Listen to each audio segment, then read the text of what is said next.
Quần đảo Nam Du nổi tiếng với vẻ đẹp hoang sơ, làn nước trong xanh, được xem là địa điểm du lịch hàng đầu tại Kiên Giang ngày nay. Tuy là quần đảo xa nhất của huyện Kiên Hải, tỉnh Kiên Giang, cách thành phố Rạch Giá 83 km đường biển, nhưng lại là nơi trú ẩn của 21 hòn đảo lớn nhỏ nằm đan xen với nhau, tạo thành một địa thế hấp dẫn các du khách. Mỗi một bãi tắm nơi đây đều có riêng một cái tên giản đơn, mà đằng sau đó là cả một câu chuyện đầy thú vị, ít ai biết được.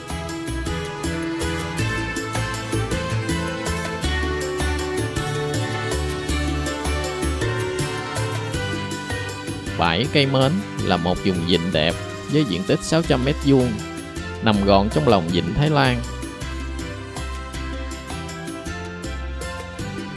Ngoài bãi tắm với màu nước xanh biếc, bãi Cây Mến nổi tiếng bậc nhất với những rặng dừa nghiêng mình sôi xuống mặt nước, tạo nên một quang cảnh làm đắm say lòng người. Một người dân địa phương có gia đình sinh sống qua nhiều đời tại đây cho biết, tổng diện tích đất nhà anh khoảng 7 hecta, đều được ông cố dùng để trồng dừa. Tính đến nay có cây có tuổi thọ trung bình từ 70 đến 80 tuổi. Lúc đầu dừa mọc thưa thớt, sau đó cứ mọc tự nhiên từ đời này sang đời khác, sinh sôi nảy nở, dần dần tạo thành những hàng dừa xanh, làm chiếc ô che mát cho cả vùng vịnh.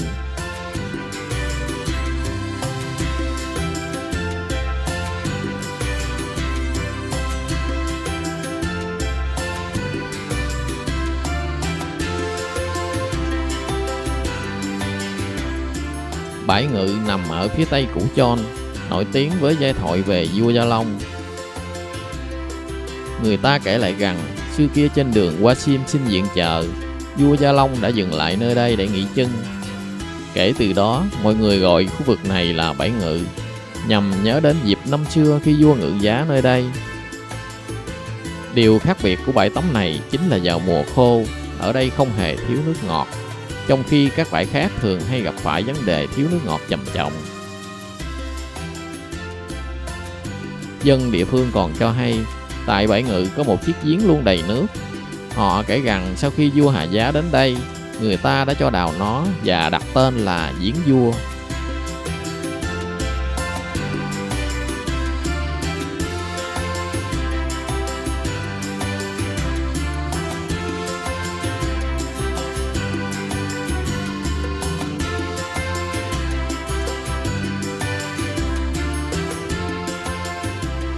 Ngọn Hải Đăng Nam Du là một trong những điểm đến số 1 khi các bạn ghé thăm quần đảo này. Theo một số nguồn tin cho biết, đây là ngọn hải đăng cao nhất tại Việt Nam, có độ cao 300 m so với mực nước biển. Đứng trên ngọn hải đăng, ta có thể quan sát toàn bộ cảnh vịnh Thái Lan rộng lớn, ngoạn mục.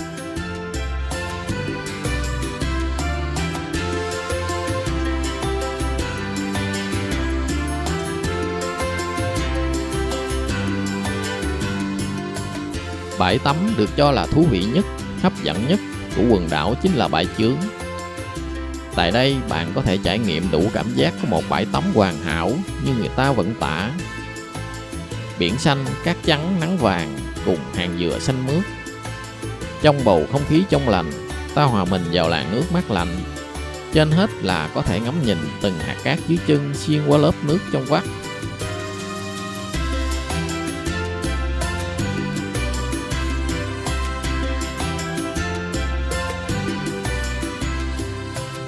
Gần kề bãi chướng là hai bãi đá độc đáo, đầy thú vị, mang tên bãi đá đen và bãi đá trắng. Bãi đá có nhiều loại đá với hình thù đẹp, phần lớn có màu đen bóng và màu trắng sáng, với nhiều kích thước khác nhau, nằm chen chúc sát trên bờ biển. Vân đá có hình ngoằn ngoèo xanh xanh đỏ đỏ như vân đá cẩm thạch. Khi ánh mặt trời soi xuống, lớp đá dưới biển lấp lánh, ánh lên nhiều màu sắc bắt mắt, tựa như những viên ngọc sang trọng.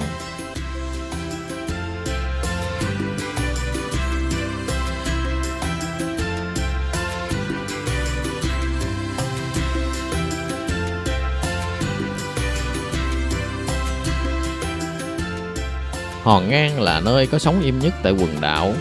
Đây là nơi thu hút hàng ngàn tàu thuyền, ghe xuồng và khoảng 60 lồng bè nuôi hải sản. Nằm ở vị trí trung tâm, bến tàu sắp xếp không theo một trật tự nào. Tất cả hiện lên một khung cảnh tấp nập và đầy nhộn nhịp.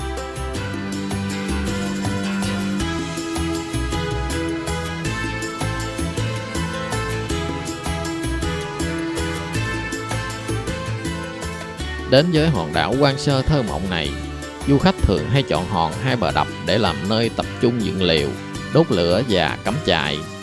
Đồng thời đây cũng là nơi phù hợp nhất cho các hoạt động dưới nước như là ngắm san hô, bắt nhum, câu cá, bơi lội.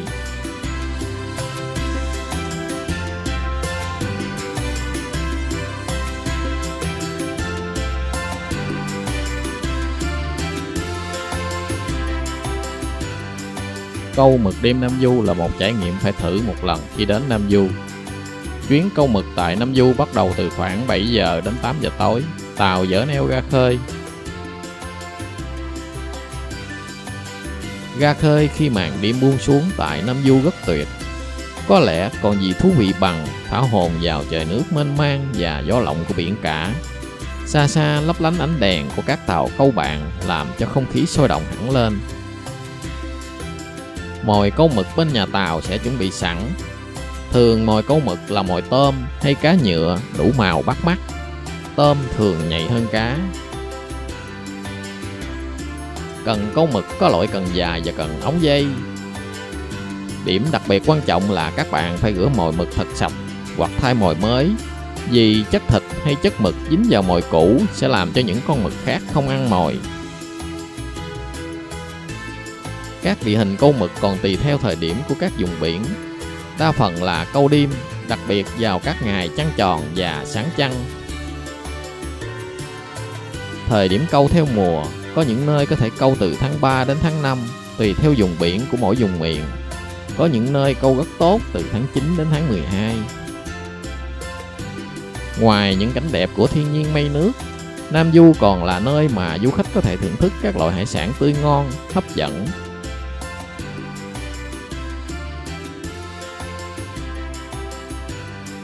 Nếu có dịp, các bạn nên đến để khám phá hết vẻ đẹp trong lành, hoang sơ và mộc mạc của nơi đây.